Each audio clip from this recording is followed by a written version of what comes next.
gonna be able to cut through the trees. Brute, is this an easy kill? I was gonna, Fissure's gonna make it a little bit more difficult with that. He does have the soul ring now completed as well, which is gonna be really, really nice for Vivian. It's gonna just enable him. He has gone for that thunderclap. Sometimes I've seen the bruise, that helm dom. You know, we saw the build maybe like a couple months ago, and then I've seen kind of it start to re-emerge with the change to that helm dom. Cirque's gonna attempt to TP up. They should be able to cancel this fast enough. Nicely done. But the Brewmaster ultimate committed. He just picked up that 6, so Cirque's gonna pay the price. Can they get another? Vivian does do a decent chunk of damage here with that clap extra. Now Grimstreak's in trouble. Are there any TP rotations at the moment? Looks like Radiant. All they have is play hards here. Brewmaster's diving incredibly deep. The Inkspell stun holds him back, but looks like with the Drunken Brawler he's going to be able to get out. They're trying to find a kill on Storm at the moment, but you take a look, like Cypher can't lane top. This is my issue about them doing the normal lanes. Slark does still like very heavily not like this Bloodseeker matchup, but if you're going to give him a free game like this at the moment, let's see how it does end up faring. But Cirque's not level 6 just yet. He will get it off this creep wave, so Slark's going to be really careful. Doesn't actually get the range creeps. Not dead just yet. Really needs this experience, and they might be able to pressure the Slark with the TP rotation. But no. 458. We'll be able to find it. Also gets the Tower CS as well. So he's farmed as anything, man. Take a look. 3,600. 3 perma agi. Cirque still without level 6. I mean, they've just completely lost the lanes here on Radiant. Like, they just went almost disaster zone, and now Storm with the DD as well. It's another kill. Able to find the silence. The tower's a lot of damage. Remember, with that change, and now telekinesis, he's just dead. Cirque's got the level 6. Can they pressure out 458? Rupture's going to come out. Ken on the high ground. That's a pretty big kill as well with the streak he's got and the level. He's going to attempt the TP out. They don't have a way to cancel this. The damage isn't enough. In the meantime, down bot as well. It does leave Cypher alone. Looks like he's trying to find a little bit of experience in gold, and they're going to wait till Slark is able to find that perma. Wait, what happened to the creep? What? I think that was the small camp there. So beautifully done, killing streak. Now for the Slark, 4 perma agi. From top to bottom, they're going to be able to pressure out this lane. The fact that they got this tower as well, like usually you never see like the enemy taking your offlane tower at a very early stage, but just it's going to be able to open up, it'll open up the map a little. It's not as important as this bottom tier 1 or the mid tier 1. Like, this tower is going to open up like the ancients. Not that Dire can really do anything about it. Attempting to kill an Angry Otter here. It's not easy at all. What has he got for the neutrals as well? Yeah, they need to farm some neutrals at the moment. Do they have any stacks? No stacks that I can see. None around the triangle camp. They're hunting though. They know around about where he's going to try. We have the 10-minute interval actually coming out, so they want to try and find these outposts. Going to be 1-to-1 at the moment. Looks like that's going to be how it will situate. I hope. Yopaj. They're going to try and go in, bait out the outpost. They don't cancel it. Dai get both the outposts here. No sun coming up from Yopaj. Holds onto the chains there. In the meantime, DK does fall as well. So, what's the experience lead? Yeah. Alright. Should be able to get both bounties down bot. Radiant will claim both of the top ones. So it's going to be a 2-to-2 bounties, but it is 2 outposts going Dai's way. And you take a look as well. Like, damn, Cypher really needed that experience. 1-5, still not level 6, guys. We're not going to feel the impact of the Dragon Knight this game, and they tried to go a little greedy with kind of flexing him and putting him on in the position 3 against the Slark, and it's not a good matchup. It's really not a good matchup. And we see how that's faring at the moment. A Slark is top of the net worth, 800 gold ahead of the Bloodseeker. He's got phase boots, drums completed, and looking to hunt. See who we can find here. He's already been up to I mean, this tower's already taking a good chunk of damage as well. With this catapult wave, like, no one feels safe to come down here. Cypher needs, like, oh my lord. Oh, this is so rough. I actually don't know what he builds this game. He might just have to, like, rush Blink. I don't know, like, with him so far behind, Rubik hasn't even had that good of a game as well. So now, but because they have so much space across the map, they've got these tower advantages. Like Earthshaker can just free farm top. He's level 8 as well. They're going to try and go in. Inkswell chains off the mark here. Vivian's going to be able to pop the ultimate. Tries to turn onto the Rubik. 458's even going to show up here. They're able to get the silence off. Still stuck in. Rubik's going to end up falling. Stark's taking a lot of damage though, and he will end up paying the price. The buyback's coming out. Rubik, he wants to continue the engagement here, but they can't find the stuns. The real question is, it looks like the Brewmaster, after the ultimate being completed, will get caught out here. So Neon, they'll find 2. You do see that hard counter in the Bloodseeker against the Slark here. The Rupture is just too much for him to handle.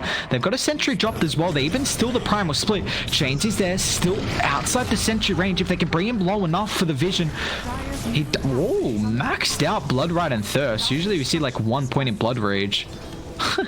Pinging out the creep. That's big though. I mean, Slark. Oh, Zip, play hard. Slark can be able to help out here. They will find 1. Yopaj doesn't have any mana to be able to utilize as well. They could be in trouble. Cirque's going to rotate forward. Slark, has he overcommitted here? Dragon Tail's out, just trying to hold him back. That beat. Fissure connects onto 2. Slark's going to be careful without the ultimate. They might bait him a decent way. Now, with the Dark Pack being committed here, Slark's in trouble. Pounce is available. A couple more ranks to secure the kill. Cirque needs 1 more. Is going to be able to secure it. Beautifully done for them. Slark, that's his second death in a row. But the Echo, that B kills off 2. That's the blink now completed pretty much. He needs about 100 gold. But guys, we're goddamn 13 minutes into the game. And this Earthshake is so farmed. 3,200 gold. Whew. I mean, Radiant have 3 heroes bottom of the net worth right now. Even like this position 5 is ahead of the Dragon Knight. They get the last remaining tier 1 tower for Radiant. And this goes to show, because Slark was able to find that tier 1 top early. He was able to leave the top lane. They also forced the Bloodseeker out of bot because of the death with the Primal Split. So it just allowed the Earthshaker to kind of free farm while Slark was hunting. And this was the one thing I was worried about with Dire, is that Slark and Storm are a little bit slow. Like Slark really needs like kind of 1.5 items. And if you have a bad laning stage and it's kind of, you need to catch up with Dark Pact. And Storm really wants Bloodstone. Kaya you can make do, but Bloodstone is really the big timing for your damage. As Vivian has got the ultimate, they're going to try and force it out here. The big issue is they use the Rupture. So not casting this on the Slark. If he does show up, it means he's going to be able to have a free fight here. Brewmaster's still not dead just yet. Vivian's going to be able to get the ultimate off. Now Radiant hard retreat, but with the blink forward. And bot control. Leashed up as well. Doesn't have a whole lot of mana to be able to utilize here. Remnant have 1 charge, but can he get it off fast enough? It looks like Yopaj is going to pay the price. And now Grimstroke 3 dead on Radiant. Cirque with the movement speed will be able to run himself away, but I mean, Cypher's getting catch up at the moment. Still only has Soul Ring Brown Boots. 7,000 net worth lead. This game just might end really fast. I'm not going to jinx it at all, knock on wood, but a 7,000 lead for like pretty much 15 minutes into the game, probably going to be able to get all 4 bounty runes. Might pay the price with this. Cirque's still moving fast as well. Storm hasn't healed up. Fissure, wrong side. Not easy to hit when this Bloodseeker is moving at 512. The chains from Yopaj. Kent is level 8 though, but I don't think it's going to matter. Cirque, dominating spree for him. This is the one really shining spot on Radiant, is the Bloodseeker. That's it. Oh, that was the treads pretty much. Poor Cypher. He's kind of tanky. They need definitely more damage than just the Earthshaker and the Brewmaster. Now with the Rupture out, holds the Earthshaker back. He does have the Echo, but just not enough mana at the moment. And our Cirque, he's moving at the speed of light here. Rupture's on cooldown, so Slark gonna be able to have a free fight here. That's literally it, Slark. The only thing you have to be worried about is this ultimate on the Bloodseeker. They're still not healing up. Storm needs to get back inside the base. Here I am. But I don't know if Dire really need to force the issue. Like, Storm's going to have a really good timing on Bloodstone, top of the net worth. Like, Slark almost has Diffusal. Yeah, you keep the Brawl alive top. You're also going to be able to D-ward, which is nice. But I feel like you just, like, methodically hold this game out. Because Radiant is so far behind and they don't have a, like, Slark can hunt. And that's kind of about it. Like, and once he gets Diffusal Blade and Bloodstone, this game might just turn on its head. We'll see how it does end. I mean, turn on its head. It's already kind of on its head. 496 are just completely so far ahead. Radiant have a very nice Observe Ward. Smoke's going to pop here. Play hard. I've got this vision, so they're going to be careful if they group up. Trading out the ward on the high ground. So they do see the Bloodseeker. What's Geopage getting? He's going to go Blade Mail. Okay. I mean... Oh. 458. Straight to Cirque. Pops the ultimate instantly. Cirque's going to be fine here. Just forcing out some abilities. Still giving time to the Storm. Point booster. There we go. Nice D-ward. I really like that ward placement. We see kind of the ones in this spot as well. And even like here. Oh, what do we got? Oh, Ember. They might have to commit the Echo to find the kill. It looks like we Storm actually with the Vortex. It should be enough lockdown. Yopaj, one. Never mind. Long zip in. Angry Otter. Doesn't have the regen. It's actually Yopaj with his own here. He's going to have to TP. Yeah. Unfortunate. He used a lot of mana there. Nice attempt. They didn't really want to use the Echo there. That Flame Guard was just enough. And I believe Yopaj had pretty much full one charge now. Uh-oh, Ken. A little bit too far pushed up here. So will be a free kill from Radiant. You can any free kills you can get off across the map, you'll take it within a heartbeat. And this is literally the shining spot that Radiant have. Cirque on a 5-1-3 KDA. Mega kill streak for him. Oh, the silence. Long zip in. And Gyarados going to be able to get the drag back as well. Do they want to use the Echo Slam this time? It looks like Bloodseeker's still in trouble. They've got the slows and across the map. We also see another kill. Slark's going to be able to bring down the Grimstroke down. But this is now Diffusal Blade completed. Bloodstone still needing a little bit of gold. But with that kill, 446 gold. Angry Otter is going to be able to claim the kill streak there. Beautifully done from him. Okay, so he did max out the Cinderbrew along with the Thunderclap. Okay. I thought he had a mana regen talent. How's he got so much regen? Wait, actually, how does he have so much regen? Oh, I'm looking at his HP, not his mana. I was going to say only 1.9, but he's able to tread, swap, and soul ring, so it should be able to keep his... Brewmaster doesn't have the greatest mana pool. I was looking at the 11 regen count. I'm like, hang on, what? For some reason, I thought it was mana instead of health. I've got no idea why, but they're going to smoke up. Did I just get this ward on the high ground? Smoke's going to pop. Ken once again in trouble. 2 points up in the Nature's Attendants, but all right. No blinks just yet. This is very difficult. They've got Echo. You got to be careful. You overcommit too far here, you're going to pay the price. They're wrapping around as well on the Slark. Storm still trying to find the Bloodstone. Almost does have this enough gold. Yeah, looks like he does. Buys it up. We might have a massive fight. Yeah, he's going to TP back. We're going to have a big fight by this 10-minute interval. Storm can get down here as fast as possible. Let's see. He's got 20 seconds. Doesn't zip out either. Oh, he's got the... Oh, he's got Essence Ring, man. That's so nice. They didn't have very many good tier 1 items. Arcane Ring's pretty decent. You know, usually Mango Tree, Royal Jelly. They're all some pretty pog ones. Yeah, Arcane's one of the better ones for Storm as well. But here we go. Well, we 1-1 apiece in the outpost, but Yopaj got to be careful. Dire. All heroes in the area. 4-5-8 trying to hunt. Who can he find? Long zip forward. Rubik's in trouble here. They're able to get the Soulbind off. Latches both the carries. If they can get the double rupture as well, this could be a good way to start the fight. Even though the Rubik is down, but they still got the Echo Slam. Dappy on the back line here. Trying to find the counter initiation opening. Cypher's just taking way too much damage, and they control up the Emperor and the Cyclone. Once as soon as he falls back down, they got the follow-up lockdown to secure the kill. 3 dead on Neon. They look good at least. You know, they found that Soulbind into rupture on both the cores here, which is really important, but it just didn't matter. You know, Rubik is kind of a big part. That Fade Bolt, really important, the damage reduction, even that lockdown as well. It just feels like Radiant is just too far behind. Like, they still have 3 heroes, bottom of the net worth. They're going to end up losing a tier 2 tower. One thing I will add is Dire don't take objectives well. This is the one issue with their lineup, is that Slark is not very good, neither is the Storm Spirit, Vivian. He's got backline in the Earthshaker, who still has Echo as well. Cirque's got to be careful. Angry Otter's going to be able to find another kill, and he's coming for a second. Has the haste, does it forward, finds the Grimstroke, more Bloodstone charges, up to 19 now. 13,000 net worth lead. It might not matter if they just can't take objectives. Like, they are just going to be so far ahead. Slark has got 10 perm agi, 19 Bloodstone charges. Like, they're going to be able to find a second tier 2 tower. Wow. Wow, wow, wow. This is quite the dominating game 1 performance from 496. And I was talking smack about the Slark. I mean, I'll bring that up after this game, but... Yo, Paj. They're gonna... Oh, this is... Oh, it actually makes it out. I was gonna just say it's gonna be another kill, but... Alright.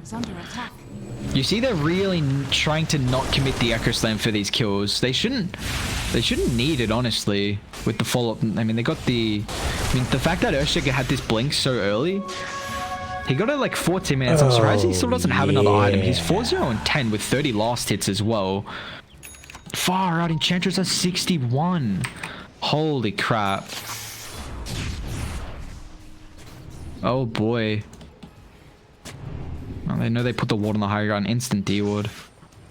They've just got no vision right now, Radiant. I mean, bot's pushed in, so at least they've got some awareness across the map. But, I mean, Enchantress... This is the thing about the Enchantress, is that you just max out the enchant plus 70 damage, and this thing, he can last it so easily. Probably like 3 right clicks to take that range creep. But it's like they're giving over no gold as well. It's not that Helm Dom. Blink just out of range. Does he keep it alive? He even keeps it alive, I think.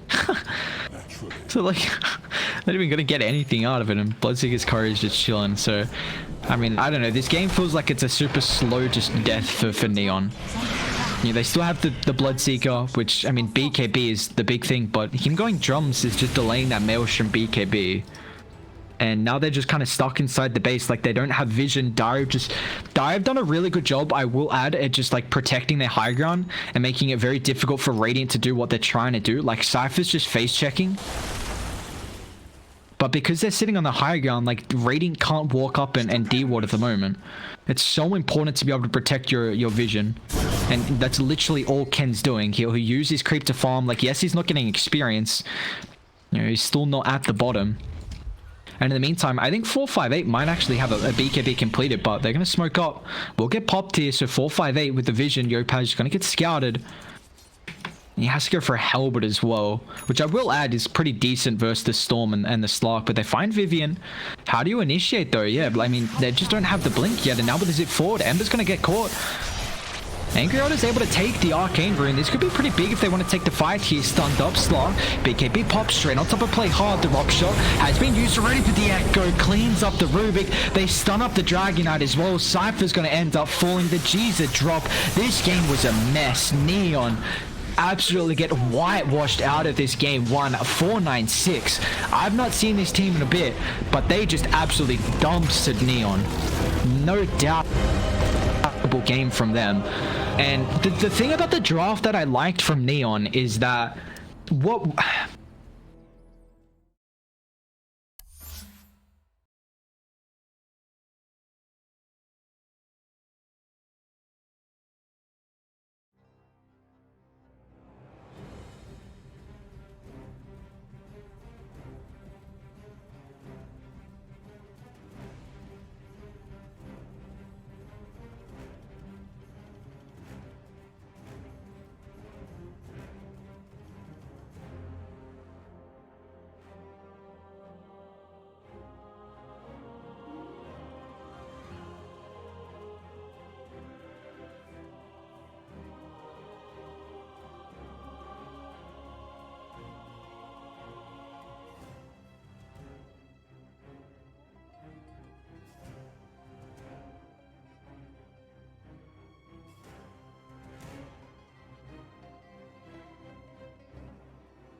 5 seconds remaining.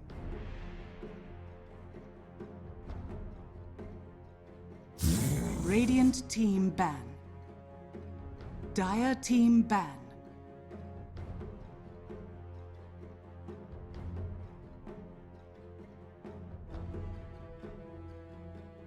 Radiant team ban. Dire team ban. Radiant team ban.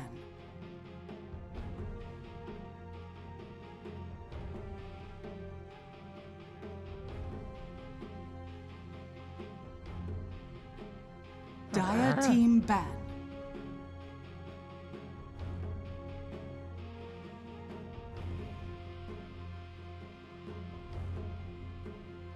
Radiant team ban. Dire team ban. Radiant team pick. Dire team pick. Earth Shaker. And we are back. Game 2, leading game in 496 Gaming up against Neon Esports for the Cyber.bet Cup Spring Series, and 496 after quite a game 1 performance, to say the least. They're going to go back for the Earthshaker here. That BB, that boy, he had quite the game. And let's see. I mean, I still wouldn't be surprised if Neon just still go Rubik. It's a hero that I also like that a lot too. I'm fine with that. I was gonna say I don't think the Rubik was the issue, and I think it's really good versus the Earthshaker. But if 496 are gonna open up with this hero, then Neon, they're gonna pick up a good counter as well in the clockwork. I'd say Rubik isn't as much of a counter. Like, what Rubik does is, like, Fissure's just really nice to steal, yes, but clockwork actually like directly counters the Earthshaker. What happens is that the rocket flare is really good to scout out and also cancel the blink of Earthshaker for his initiation.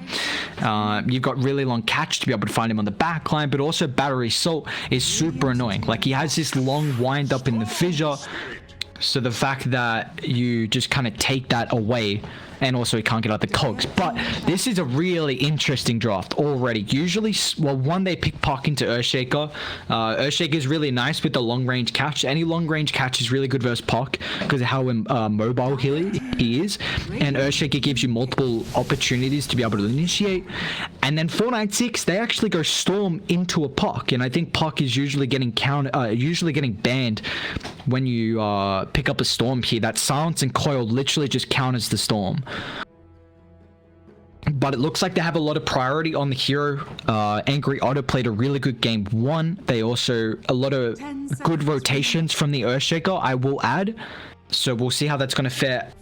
Neon really like the Puck as a support though. They really like playing these kind of unconventional, I don't want to say like unconventional, but like, you know, Puck has that flexibility. But, you know, I've seen them do like Puck, Veno constantly. You know, when we're seeing the Veno support for a while. I think Signal Ultra were another team that were doing that, and even like Reality Rift. It was a very much Southeast Asians thing from what I saw. But Neon, they'll ban out the A, pick up the Morphling here. So we see the DK also got banned out. So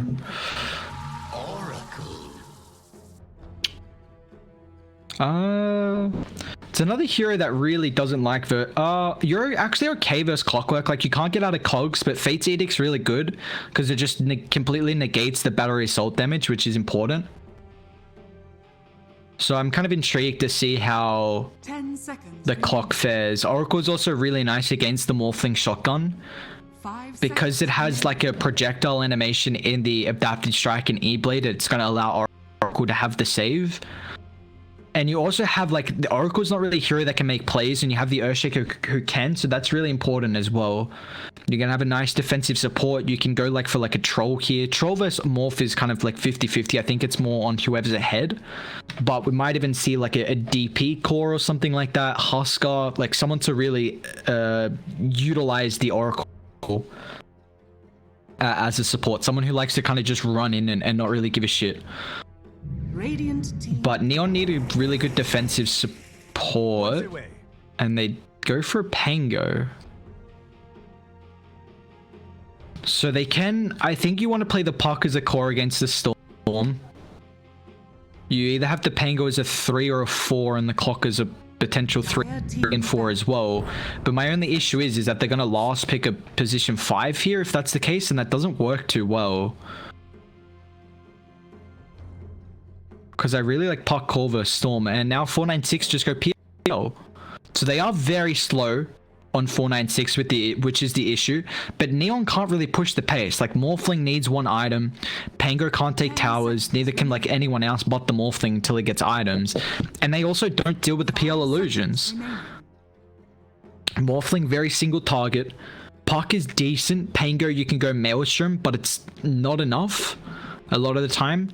So this last pick like is a potential, like if they're going to pick someone to deal with the PL, it's usually like a Lesh or a Timber. Timber's banned out though, but if you go Lesh, like your draft might just look really wonky.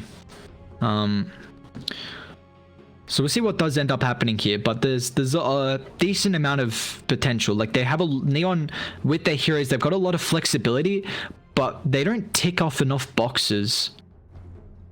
Not the greatest team fight, neither does 496, but you know theirs is actually kind of better with the Coil Rolling Thunder, but it's still like mediocre.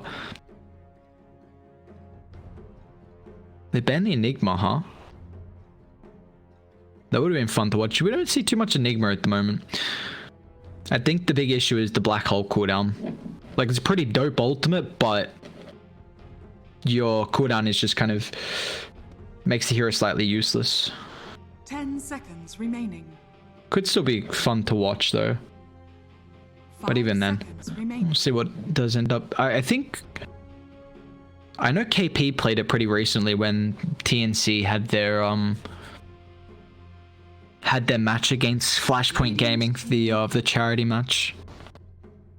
They banned the Shadow Fiend, so they do think that's a Puck support. I think that's more likely what Neon do, because you're not going to last pick a support here. There's absolutely no chance. Otherwise, it's just a waste of having 10th pick. Well, it still keeps the flexibility, but you've already picked the Puck so early. Let's see. 496 are looking for... They kind of want like a strong laner. I think Centaur is really good. It's going to give them a little bit better, like someone to frontline, which they need at the moment. Earthshaker is really good at counter initiating, and PL can frontline once you get items, but until then, they're needing someone to be able to take up that role and kind of beef up their lineup is the big thing. I also like it a lot in the lane versus the Morphling, because early on you've got really good base damage. You've got a lot better damage than Morphling, so you can last hit pretty easy through level 1. And he's a hero that doesn't really die too easy as well, because we saw what Earthshaker did last game was just rotating a couple times to help out the Storm mid. So the fact that you're going to have a pretty self-sustainable, I won't say Centaur's the best, but you're in matchups, it does give him... In matchups, he is able to play a little bit more sacrificial or still have a decent time. So I'm looking for a hero like that potentially.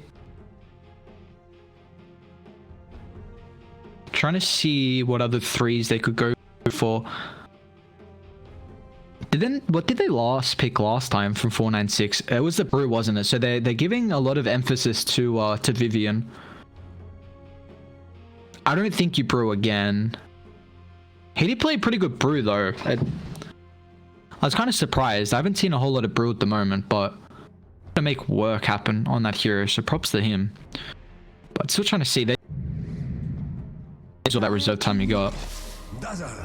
It's really not what I was expecting, but I guess you can still flex the Earthshaker as a 3. We don't really see that too much at the moment. They got a lot of sustain. Oracle, Dazzle, PL is going to be really hard to kill because they don't have an answer to him really at the moment. Lesh is like a full game counter to PL, and I think it's actually pretty decent versus Storm. I think Lesh is the one way to be able to kind of drag back this draft. But I was really wrong about last draft, so who knows.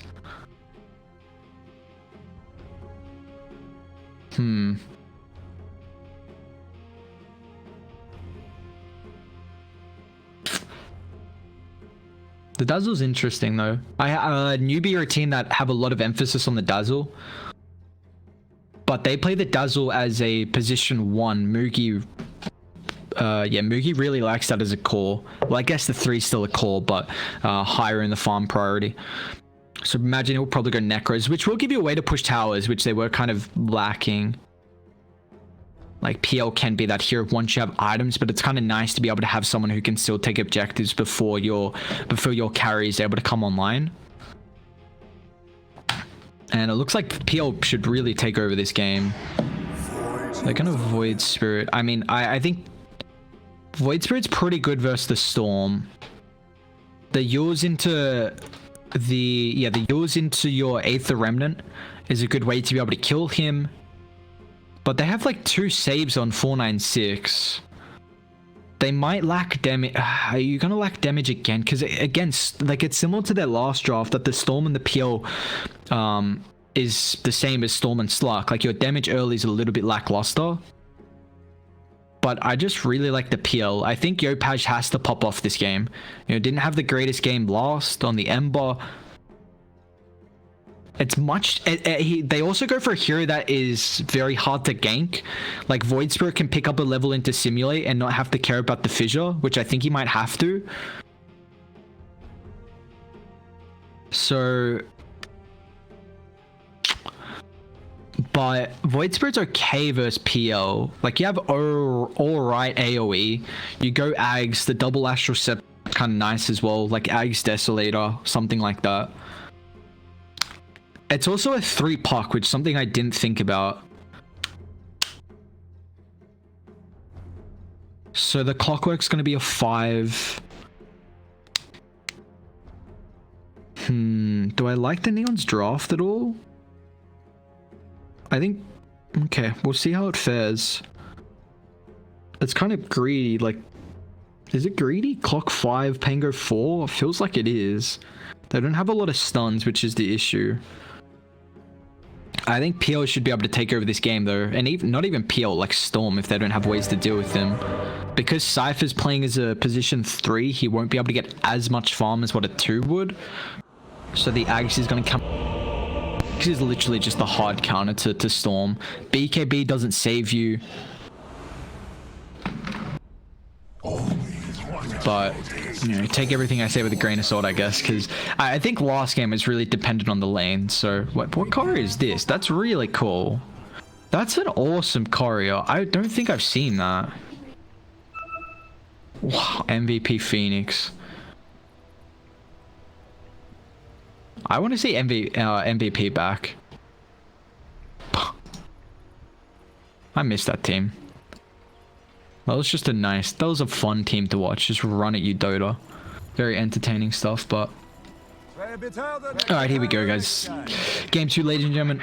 See how this one is going to end up falling. So one good thing about the Clockwork as a position 5 is that your safe lane, you have a lot more... 33. With your safe lane, you have a lot more area to be able to utilize... as a Clockwork. You take a look, like from the lane's going to be about here, I guess, on average, so you have this full distance to be able to run and utilize the battery assault. Oh, actually, hang on. Clock, they're going to try and tank up with the Earthshaker here, but they are in trouble. Vivian's taking the full brunt to the force, and I mean, do they have any more follow-up though? Swashbuckle looks like it's going to be on cooldown for a very long time. That beat still taking a good chunk. Even Yopaj going to try and rotate over, and he does connect on the taunt. He tried to get a fissure out, but he's in trouble now. They'll get first blood here. They also get rid of the aggro from the Clockwork, so he's going to be able to stay alive. Died to eat a lot of damage, but they find first blood. It will get picked up from Yopaj. That's going to give him a nice time in the mid lane. He didn't even have fissure backup. I don't know. I'm not sure why he turned around there, but does at least make it back for the block. So yeah, one thing, if you're a Clockwork in the off lane, like we'll say usually the creep wave is here, you have this space to be able to utilize. It just gives you, the lane's longer in the safe lane. That's all it is. So if you play Clockwork in the safe lane, you have a lot more opportunity just to be able to kind of run at the enemy team, which we saw there. The fact that I guess it wasn't directly in the lane, but because of how far they were away from their tower, but they've really got to try and harass out. I think the one issue with the Radiant's lineup is that they are very slow in the Storm and the PL, and Yopaj can definitely pop off. This is a good matchup. You know, still, it's a melee versus ranged, and Storm's pretty good against melee heroes because you can just constantly harass with Remnant and the Overload. But he's also going to have the rotations from the Earthshaker. So we'll see how that's able to end up faring. Like, Yopaj will be able to pick up like a point into simulate, so this Fissure just won't be able to block off the Void Spirit, which is really, really important. So we see Yopaj mid, Fairy Fire, but he's still going to drop. Storm might just shove out the lane and suicide here. Oh, he's got a Selv actually, so yeah, he's going to do it. Okay. Misses the range creep. Okay. Well, good. Nice kill. That's a big solo kill. Yopaj still going to get the 120 gold. But just not the experience though. So we got a equal. Yeah, he's 2-1, but I guess it's still both these heroes have one. Yeah, I mean you can't really say that, I guess. So, but yeah, that's a big kill for the Storm to be able to get. You know, it looks like it's a pretty big comfort here. He's got a level advantage. Really needs to utilize this harassing wise, and Cypher's actually going to end up falling down bot. So a little bit too aggressive. 458 secures the kill. Yeah, I love what Otter's doing. Literally just bullying out Yopaj. Melee into this is very awkward, and Yopaj will get 3 now, which is going to increase the damage, but with that level advantage, Storm is able to do a good chunk harass. Cirque waveform aggressively. It's got 1 charges, Fairy Fire as well. 1 more right click. That was a big right click. Holy crap, that range from Clock. Woof. Downtown secures the kill. First death now for Vivian on this Dazzle here. Very intrigued to see how the Earthshaker does end up playing. I didn't get any gold for that, unfortunate, but Yopaj again, man. Oof, god damn. Already got the double null. He's only got 1 at the moment. What's coming out on the courier? Does have bottle a lot earlier, so it looks like he's going to be fine, and it's at that 3-minute mark as well, so we'll be close to the power ends. We'll see if Radiant are going to force some supports to be able to rotate forward to help out there, but this bottom lane looks like it looks like Cypher on the 3 is doing very well last hitting, even though he did end up dying that once.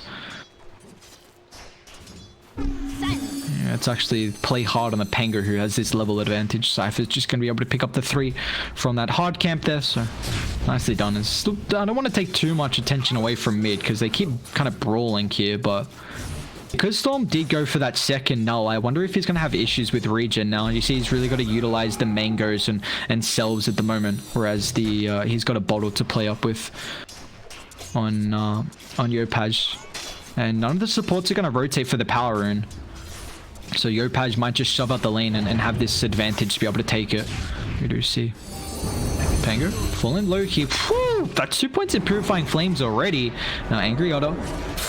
It's actually an illusion down bot. Clock's gonna try and rotate over here. Gotta be careful here. Otter does have another static. He might be able to find the kill, but the stick charges from Yopaj can be able to keep him alive here.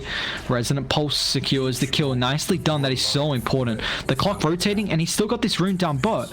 Because the Oracle kind of had to stay there to find the kill, he wasn't able to rotate to help out. I mean, if the Oracle is there, that's the big thing. That's why we see a lot of really, really high-level teams, and that's just like a very... I don't want to say like a easy play to make, but it's just a very like aware play. You've really got to set up the past like minute on the creep equilibrium to allow your support to move mid and have that opportunity. So the fact that he's able to kind of secure at least the rune and also a kill for Yopaj, he's 3-1-0 at the moment. And we haven't seen any rotations from the Earthshaker, which I was kind of surprised with. I think even though it's difficult to gank the Void, like even if you make the Void Spirit go for a point into simulate, that is going to lower his damage output, which is important. Oracle is in trouble here. A lot of bursts coming through at the moment.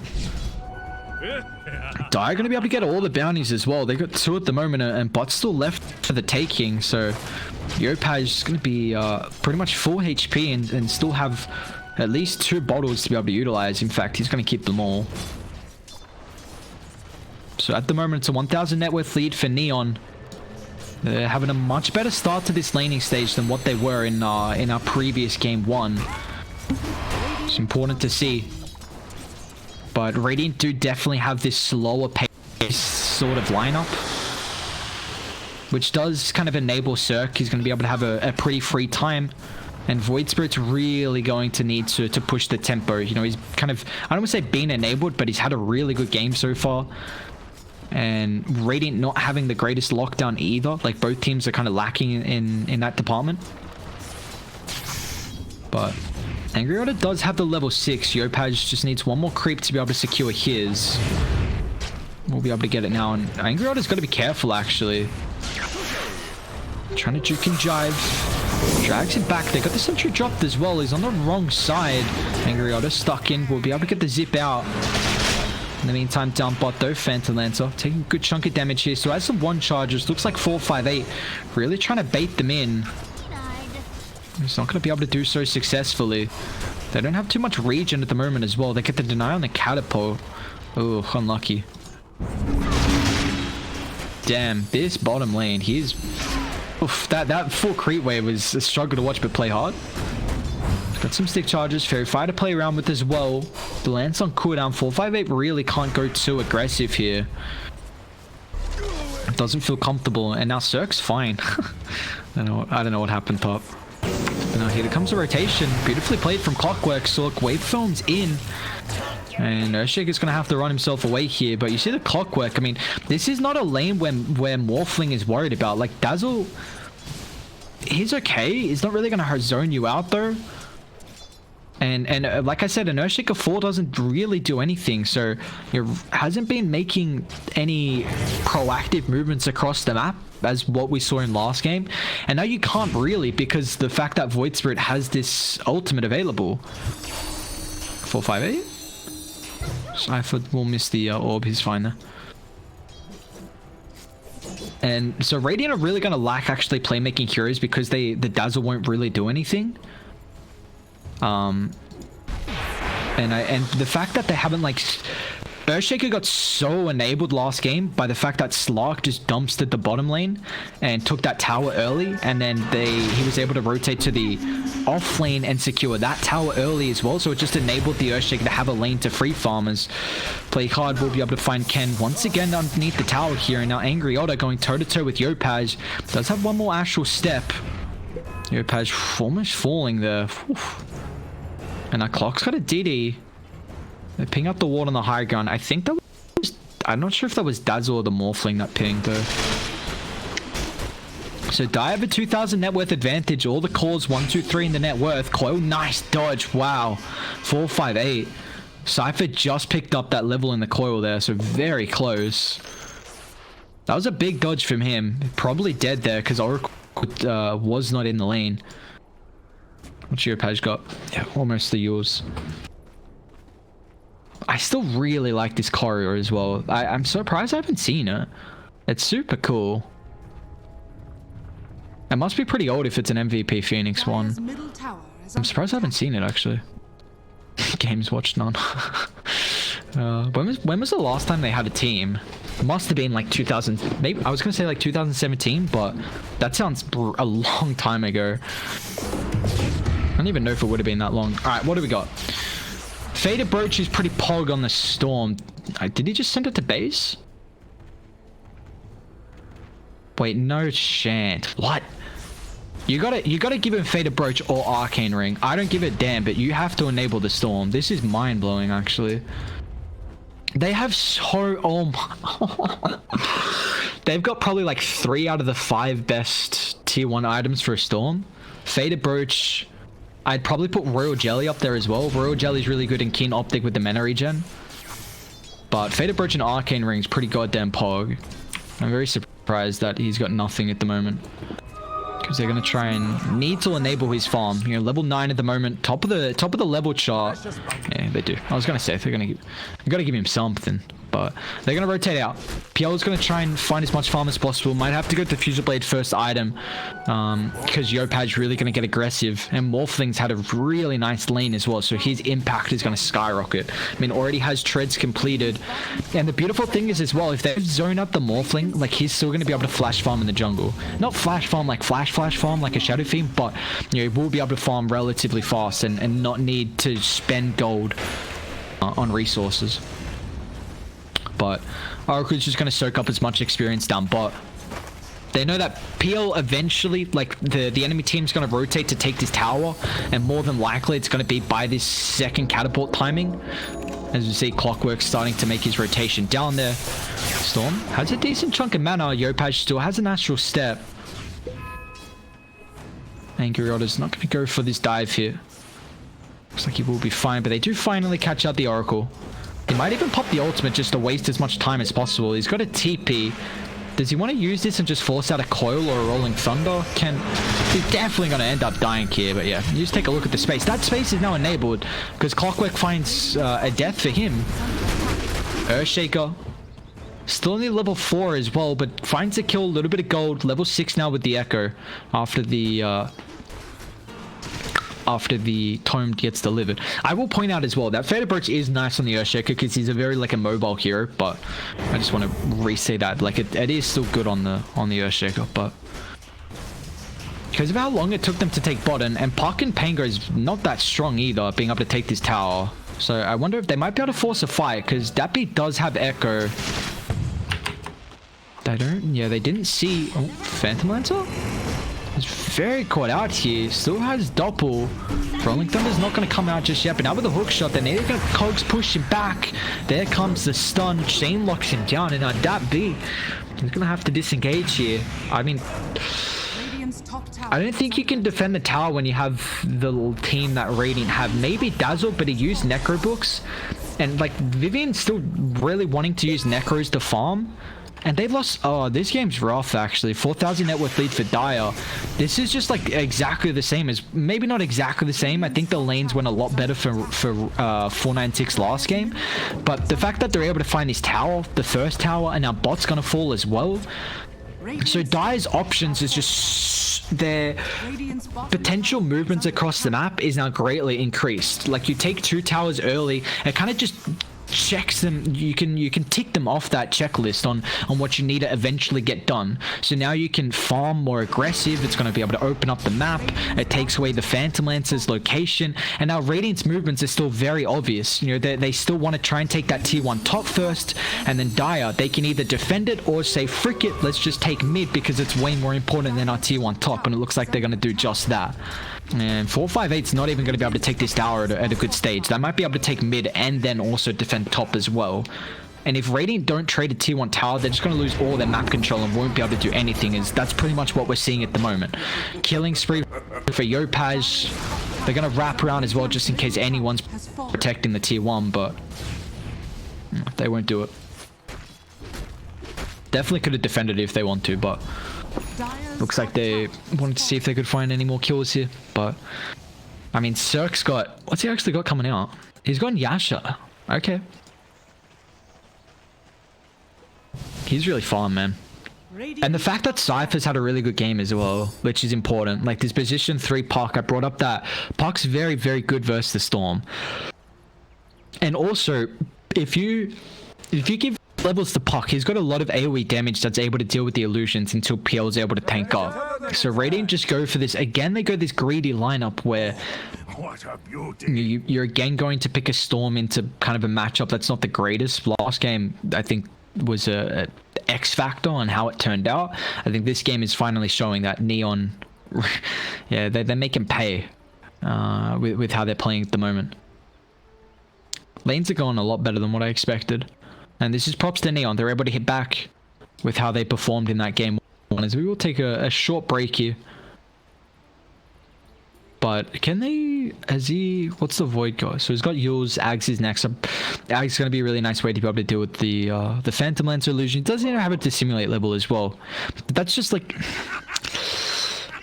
I really think you want to try and force out like this level. It's so important. The fact that Void has been able to go greedy and not get a point into simulate when he's versing an Earthshaker, I think shows like how ahead Neon are, and maybe the movements that just didn't come out at that early stage. So, you know, Radiant trying to find catch up, you know, really needs this Bloodstone. You know, Kyra is going to give him a little power spike, but it's definitely nothing like the Bloodstone. And PL is still trying to find the Diffuser Blade, getting whatever farm you can across the map, but you don't have anyone to make plays. Who's going to make the space for you? Storm has to be that space maker. Storm really has to be that space maker, but this is where Earthshaker feels incredibly bad. 496, they played it well last game, but the fact that like if you somehow get out of the lanes with an advantage, then Earthshaker feels like one of the best supports in the world because he's so greedy. He does nothing in the lanes, and then if you're able to get out of it and give him a free lane to find his blink, then he's great. But we're 14 minutes into the game. Last game, he had a blink at 13, and he's still nowhere near it. So like no one on 496 are gonna I Storm, the only way 496 come back in this game is with this Kaya if Storm's able to find a couple of kills and make plays. But that's gonna be very difficult. That'll be incredibly difficult. As I don't know what the pause is. But it shouldn't be too long. I think just a bit of a DC coming out here at the moment. I was gonna say I'll require 1100 gold. I'm like, hang on a second, I'm pretty sure you don't have 1100 gold there, brother, when your net worth is 1600. But even then, and Playhard's also going for a blink, so just more initiation, and they're gonna have double blink as well. He's already got Ern.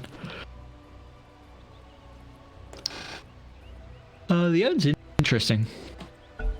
I wonder if we'll transition this into a spirit vessel potentially, but I don't know. What's the probability? I'd say this is probably about like a 93. Do I say 93? Because I actually like 496. If 496 make it to like 35 minutes in, then I think they might win. But I think this game could just turn on its head in I said that the same thing in game 1. I think this game could just literally end in like the next 6 minutes, or at least be like unwinnable for 496. Because they're just going to slowly lose map control, and then like Earthshaker needs farm. This is a kind of a greedy support where you can't play without blink almost. They've got Kaya. They've got to make something happen here. This tier 2 tower, I mean, they're all getting scouted out. The one good thing is that Radiant, a drawn out fight favors them.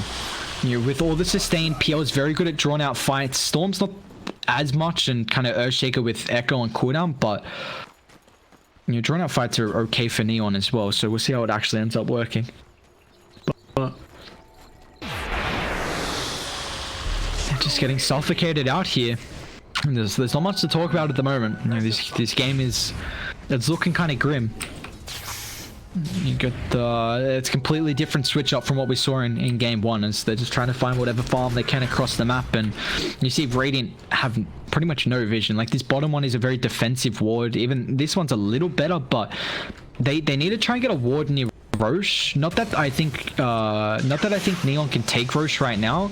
It's more that I think they really need to be able to protect this top triangle. As we see Storm, this is what he has to do. You have to find kills on the Storm, and he does that. As soon as Kai gets picked up, I love that play. That is so important. This is the way they come back into the game. If Storm just keeps finding kill after kill with this Kai picked up. Only way I see it. And also with the mango tree, it's going to be super nice as well. Good thing they put it inside the base there instead of outside. But still don't have those tier 2 items just yet. Dai got that royal jelly, so it looks like Yopaj has got it. It's Morph. Yeah, Morph's got the other one as well. Okay. Hook. They get the use. He's on top of the creep wave, so it makes it awkward. Looks like he's going to be fine. Yopaj does take a decent chunk of damage. Top lane, though, Phantom Lance is in trouble with the silence. Going to be able to get the doppelganger off. PL will just survive. Strength Tread saves lives. Oh, no, 458. False Promise. Play hard. Has dive. Swashbuckle's on cooldown. They might be able to turn it. Earthshaker's going to be able to rotate forward here. He's definitely in trouble with the root following him, so they know he's in the tree line. That's nice from them. He's also going to TP back out to the tier 2 tower, so it doesn't lose a whole lot. Diffuser Blade already almost completed. Mid lane still again, Storm. Has he bitten off more than he can chew here? Yopaj is weak. They've got Grave available as well. Adaptive Strike, not enough to find the kill, but he's out of mana, but it looks like instead Vivian's in trouble. Can he just TP out? He's going to try. They've got Remnant. Adaptive Strike, though, from Cirque will be able to cancel this. Very nicely done. So Storm does stay alive there. 1500 gold in the bank. Angry Order has been finding a decent chunk of farm. You know, his net worth lead has held steady at the moment. In fact, it's kind of coming back. At least the deficit is, you know, it was about 6k at peak. It's 5k at the moment. So at least it's not continuing to grow in Neon's favor. if that's a bright spot at all at the moment, but they are, I mean, just huge amount of map control across the AoE, the vicinity, and Circa's almost got the shotgun build as well. Oracle's going to be really nice versus the E-Blade because of the projectile animation that both the Adaptive Strike and the E-Blade have. Radiant's But even then, middle tower Radiant... is under attack. Oh, he's got the Philosopher's Stone. Alright, let's see what they can do here. You know, Shaker, he's going to get scouted out. Radiant, are you going to try and defend the tower? PL does have Diffusal. This could be a decent spot to take a fight here. Yopaj, Astral steps on cooldown. He's actually just dead. Fissure's helping out here. Radiant, they can't get on top of him at the moment. Yopaj, there's no chance he survives, right? Yeah, he will end up falling. That tower damage being increased is a lot. They also find another kill. Phantom Lancer with the Pango. So, I mean, Radiant do really well. That's a fight they can take. They still don't use Echo, but now Blink's completed. So, Radiant are getting items. Like, PL just has Diffusal, Storm, Point Booster. Might be able to find a tier 1 tower mid as well. So, like, literally Angry Otter, that one kill that he got on Clockwork, and I don't... Did he get a second as well? But the fact that as soon as we saw him with the Kaya, like, he got aggressive instantly. His Dazzle will fall. But that was the very important thing on the Storm, like that. He didn't, yeah, he got active, didn't get too many kills, but you still saw the impact across the map that really prevented Dire from doing a whole lot.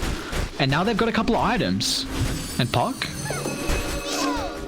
They might be able to follow up here. They just need the vision. Ken doesn't have a ward, but they're going to try and chase him. Quick blink towards the eastern tree line. They do drop a ward. He's going to get scouted out. Cypher. He's in trouble here. Juking and jiving. That beast still has the blink. He's going to need to use it soon. I mean, now the...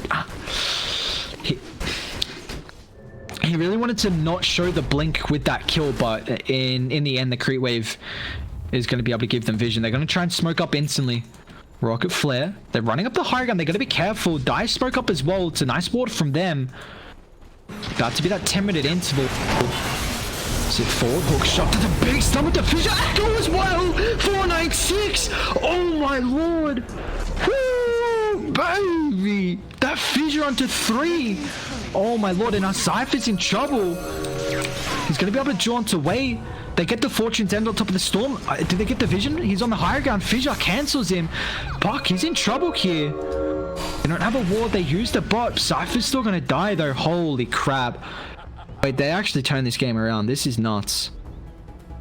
Dire's middle tower is under This is nuts. That Echo was just some mind-blowing stuff.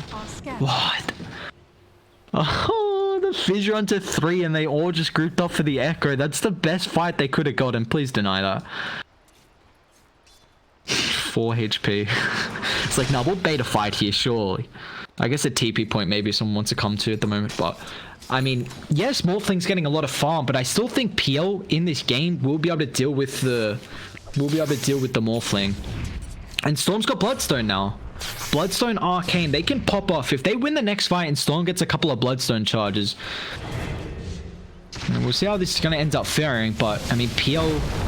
bot, Fissure, 2, Enchant, and Volp as well. Here comes a Rolling Thunder, but Morphling, that's his first death, so it's at least in a long time here. And now Yopaj doesn't have any Astral Step charges, so Radiant, they're just completely turning this game on a head here. Yopaj is going to end up falling. Doesn't get any Bloodstone charges. He's got an Arcane Rune, though. Angry Otter finds the Clockwork on the higher ground. Cogs burns more mana. Getting very aggressive here. Let's see if this is going to be enough. He's still got the clarity to be able to utilize here. A couple more right clicks. There we go. 16 Bloodstone charges now for the Storm. Very nicely done. The fact that that Arcane Rune just going to be able to help out. And now they're going to be able to take the bottom tier 1 tower here. So Radiant are the ones with the net worth advantage. You got to be careful because you throw this game back in Radiant's favor. They're going to be able to take it as it goes late. Even though I like Puck a lot versus the Storm, this is a position 3 Puck. So not getting as... when he's still neck and neck at least with Yopaj's farm. But... you know, he's going for a Yules instead of the Ags as the second item. So that hard counter against the Storm. We'll see if it's going to pay off. But 496 just completely turned this game. I'm actually... wow. Just that the... look at the drought they had in kills. I mean, that's almost like 6-7 minutes worth of no kills, and then Radiant keep finding pickoffs, and now they're the ones with the 2,000 net worth lead. They, you know, they still have all these objectives to be able to take as well. Like they got bot mid still somehow on 4 HP, not denying it just yet. And now we're really gonna see the impact of Radiant's lineup. I mean, PL has Manta. Still going to be in trouble here. They've got the coils. Can be able to drop a Rolling Thunder as well. PL, where's the protection coming through? They need the Oracle for the save, but in fact, Vivian, he's the first one to TP. Doesn't get the Grave off fast enough, and now with the dive hook shot, they find the Earthshake. There's a big target to be able to find for the Clockwork here. Super important. Cirque's going to be able to bring him down. Echo Slam does get dodged, and now he's got the replicate. Fissure on to 2. Play hard as well with the fall damage. Triple kill from Cirque, and they're not done just yet. Storm will be able to clean up into a TPR. No way to cancel this. Vivian's still going to pay the price, so it's an ultra kill. Cirque, he hits back, and he hits back hard with the ear blade shown here. Nice fight from Dire. You still show that the Phantom Lancer, Park is a really good way to be able to deal with him. Cirque, oh, just able to get the Strength Morph out. Angry Otter is showing his angry at the moment here. He's showing his anger. Finds that kill, then that would have been a decent one to claim, but what level is 17? Storm's 18 as well. Okay. Yeah, he's gonna go hot next. Okay, so really big fight for Neon. Take an advantageous team fight, finding the Phantom Lancer, and a big thing is that what's the Grave radius? I'm not sure if Oracle's. I'm actually intrigued on what the range is on the False Promise and the Grave. It looks like Grave is a little bit bigger. Cast range 1000. I can't see Oracles, unfortunately. Yeah, I think it's just smaller, probably like 800. So I was going to say, it's really important. It's a very minimal thing. Like, this is a minimal thing. And while we have nothing going on, I may as well point it out. But good teams are really, really good at identifying who needs the TP first. Like, if someone's getting dived underneath the tier 2 tower, or like a tower in general, you really want your defensive support to be able to TP so you can keep them alive. Sometimes it's different. Sometimes you need someone with a stun to cancel them out from being, you know, maybe you don't have a defensive support, so maybe that stun is important. So I was just seeing who had the longer cast range in the save, if it was the Dazzle or the Oracle there, but so it's a very minimal thing.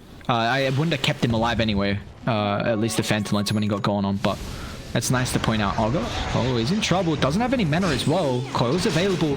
They're right next to Hill, so Play Hard's going to be able to bounce back and forth here. Storm Spirit. Uh-oh. That's a big death. 15 Bloodstone charges now for him. It's so awkward in some of those spots there. But Radiant are getting a decent. I mean, Dire actually might just be able to roast. Yeah, so Cirque's going to go straight in. He's got Manta. Just trying to see what the Manta's for this game. Poison. Orchid potentially. The Fortune's End as well.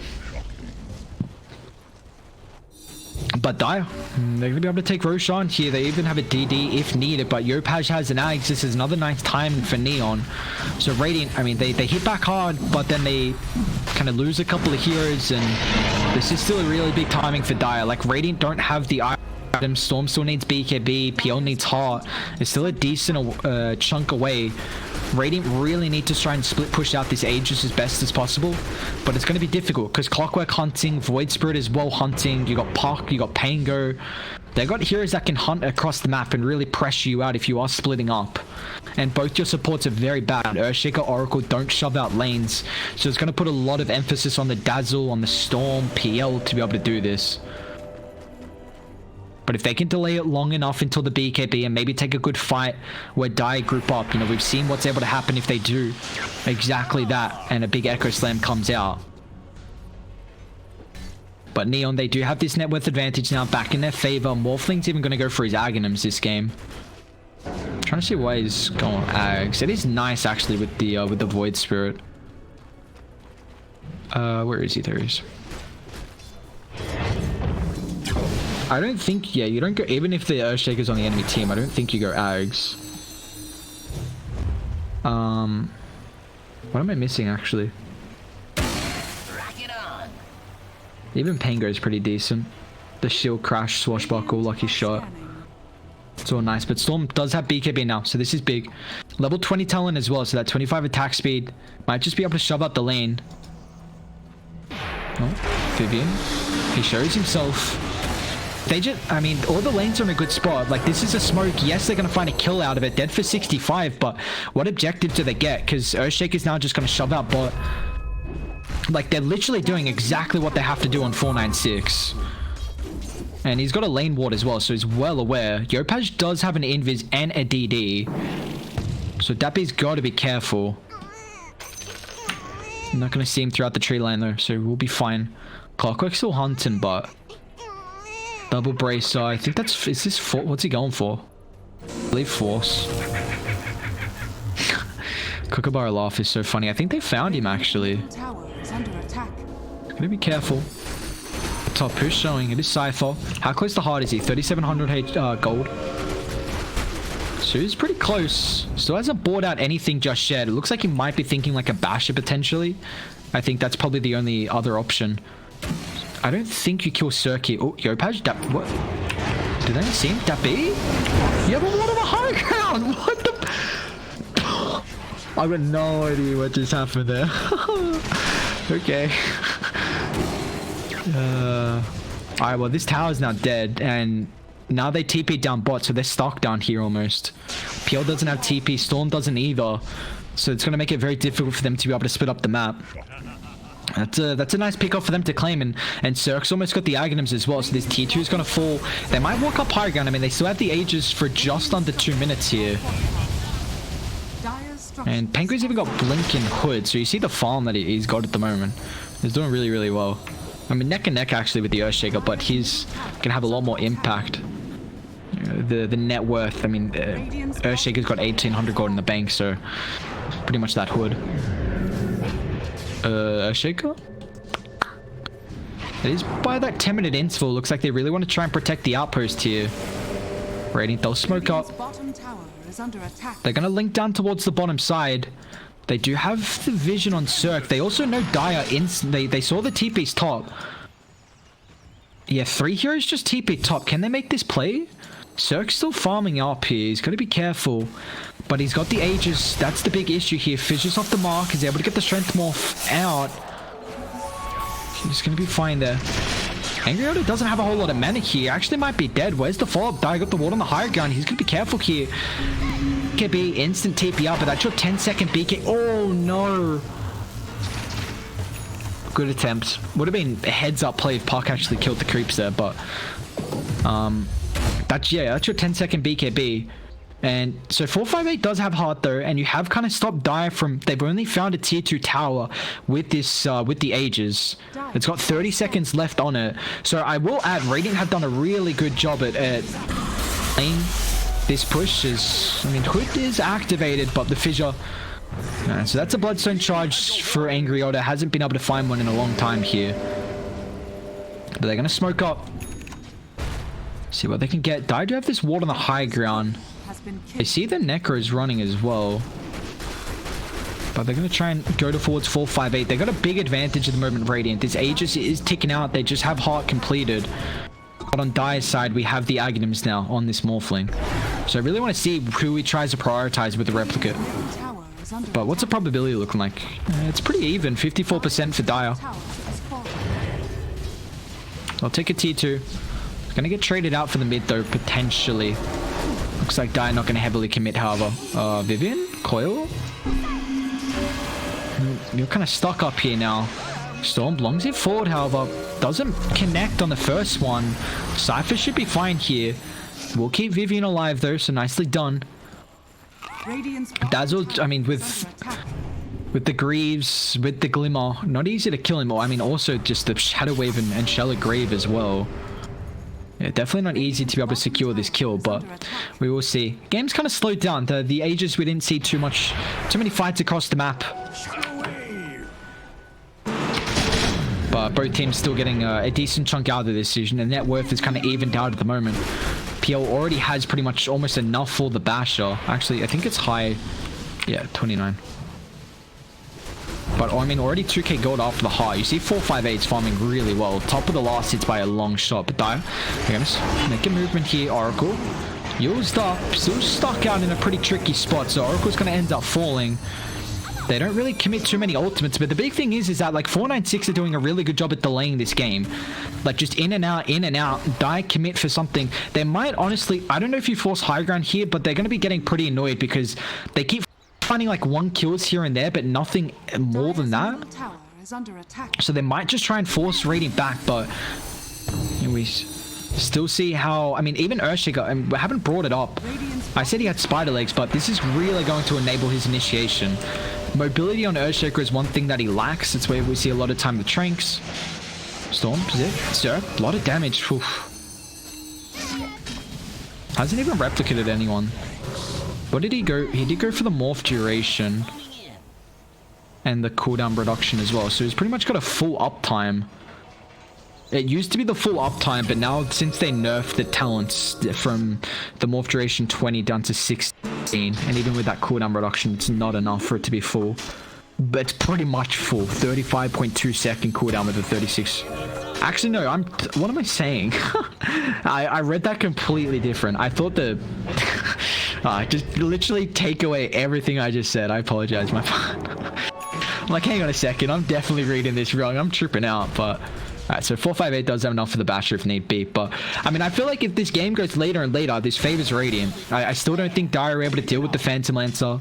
Like, Puck's actually not... Oh, he does have Ags. This is massive. This is massive, massive, massive. Storm's in trouble. Storm is going to be very much in trouble to this Aghanims now this game. But they're keeping up with net worth, and like, Yop has just kind of fallen behind. He had that Yule's Ags for a long time. BKB just got picked up as well. So we've got a couple BKBs. We'll take a look. Otter, I believe, 9-second charge. And Yop has just a 10-second charge as well. But 3 Aghanims on Dire at the moment here. So still just a kind of a farming game. Yeah, it looks like he's going to go for...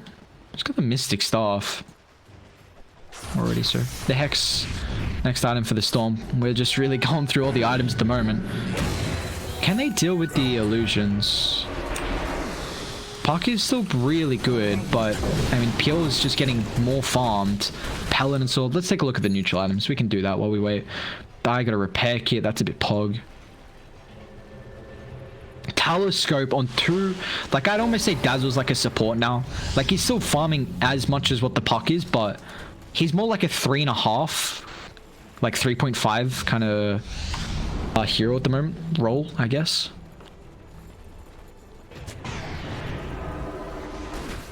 Should be able to know they're on the higher ground. Yeah, he pings it out straight away. Well, at least it's illusion, so it's not going to matter too much. But yeah, the telescope's really big. It's just going to enable the Oracle, who has the Aether Lens, has that cast range.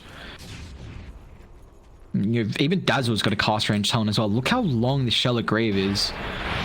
Like, they're literally just going to delay these fights. They got the important thing. Okay, this is how Neon need to kill Dazzle and Oracle at the start of the fight, and even Earthshaker. I think they can win the game if PL doesn't have the supports. Like, even though I really like PL versus the Morphlink, you have to kill these supports on Oracle, and I'll include Dazzle in that support kind of talk, just because of how he's going to play this game. He's going to play more on the backline, protecting, you know, with the Grave, the heals constantly. What's the cooldown? 9 seconds with a 5-second uptime. Oh, sorry, with a 5-second duration, so just a 4-second downtime. But Roche is up, and bot's shoved in.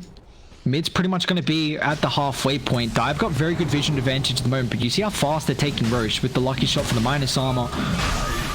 Radiant are running over. Storm with the zip in. Grants some vision. Well, it's going to get taken out now. Storm is using a lot of mana though, so he's really got to be careful. But he does have Hex completed as well, along with the Arcane Rune, so they'll force them out. Roche is low. Radiant actually might commit to this. They're going to smoke up and try and wrap all the way around. Radiant, they've got a ward by the river, but that's about it. And PL isn't with them as well, so they do have to be careful. Oh, Spell Prism? Damn, what's the time now? Yeah, okay. Who do they give the... What? Wait, where's the telescope? Has Oracle got it? I think it's coming on the Karo. Under attack. Yeah, okay, he sent it back to base. I was gonna say, what? Hang on, what's going on here? That's a really nice item on the Dazzle. Look at that, 3.2 second cooldown Shadow Wave. Wow. You got to be careful about Roche though. I mean, this bad boy is regenning up, but Aegis Cheese. Dire's courier has The lanes are in a really good spot though. Like mid shoved in, bot shoved in. So it does make it difficult for Dire to really commit. As soon as the Necros get taken out, then they're able to walk inside. But this is falling low. They got to do something about it. Where's the vision? PL with the illusions, but the code's going to trap him out. And now with the... Oh no, the Echo! Angry Otter! He steals it. Search to be careful with the BKB. They're going to try and astral step forward. Earthshaker is down, but now the Hex as well. They have this second life on the storm, but look at the work. Play hard. It's a beautiful ultimate from him out inside the river. 458. He's barely being tickled with the heart. He's so tanky right now. They have to deal with the supports, but they're all still alive at the moment. Yopaj BKB about to wear off. Storm falling low, but he still has his Aegis to play around with. A buyback comes out. The Grave keeps him alive. 458 hasn't killed anyone just yet. He's Cypher trapped. Waiting Rift up on the high ground. Cirque doesn't have a whole lot of mana. Cheese is available. The Bash going to come through. The Hex as well. Can he get the strength morph out fast enough? How he's still locked down, but the Hex, the Cheese is going to come out. He'll be fine. Able to turn the waveform. Aegis taken away. PO drag back down as well to the low ground, but he's got to be careful. Rating, can you fully commit to the fight though? Angry Otter about a half minute to be able to utilize. He falling low, Puck getting control, but it looks like with a glimmer, Storm Spirit will be protected. They just don't have the damage right now. Radiant barely able to kill anyone. Clockwork might end up dying back here. Storm will find the kill, dead for 70 seconds. Now the Hex as well. Yopaj trying to help out, finds the silence, stops the Remnant, and now he's trapped inside the coil. It is an Agnums as well. Keep this in mind. Yopaj attempts to TP out. Holy crap. Did like only 3 heroes die there? Earthshaker died. They lost the Aegis. Clock died back as died 2 times. So Cheese got used. Aegis got used. Oh, Morphling. BKB's back up. Can they chain lock him down? Vortex. He doesn't have a whole lot of mana. He's just dead. Doesn't have buyback. Oh no. They don't. Ooh. Let's see. Let's see what they can do. Dire don't have glyph. Uh-oh. They're going to try and force this out here. I mean, they don't know how long... Nah, he doesn't have any gold. He's in Strife. They're in Strife here, actually. Bash, anymore. Cypher, Vortex. Unable to get it off fast enough. The Usept is still there, but he's going to miss the orb timing. Oof, just there. Angry Otter has used a lot of mana here. Echo Slam still on cooldown here. Usept gives him space. They're just kiting out the Morphling here. I mean, he still hasn't down for 40 seconds, but they're not hitting objectives. The Rolling Thunder is doing so much goddamn work. Oracle dies inside the base. Clockwork bashed up. They've got a repair kit. It makes it so hard to be able to siege here. Abyssal Blade. It does just get delivered now. They're going to be careful. Bash is coming out as well. Park's going to fall, but he does have a buyback. Storm as well. Decent chunk of mana to be able to utilize all the kills. He's finding these Bloodstone stacks. Now the Echo. Void Spirit brought down. 458. Triple kill for him. Dire. They'll force the Park buyback. Morphling is about to respawn. This tier 3 they should be able to claim. But the repair kit is still wearing out. Can they get the tier 3 beforehand? Who's got the repair kit? Looks like Pango does. Coil's not up. They need to get out Radiant though. Glimmercate 458's in trouble.